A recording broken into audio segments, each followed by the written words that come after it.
können doch da bleiben und mit uns essen. Ich habe meinen Mann auch gern, wenn er ein bisschen dreckig ist. Und sie hat das Äppli umarmt und ihm mitten auf seine verschmierte Nase einen Kuss gegeben. Da hätten aber die Mutter und das Lisettli sehen sollen.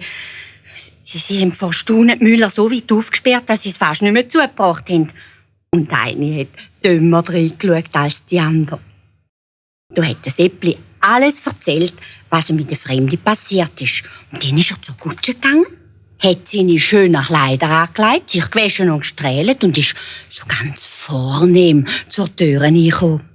Da hat die Mutter gerufen: «Oh, mein liebes, schönes Äppli! Aber gell, ich habe das immer gesagt, aus dir gibt's noch mal etwas Grossartiges.» Das Äppli aber hat gelacht. «Ja,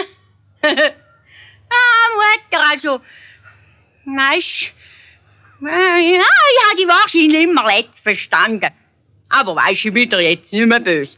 Wenn ich es zu Hause schöner gehabt hätte, ich wäre ja nie fort.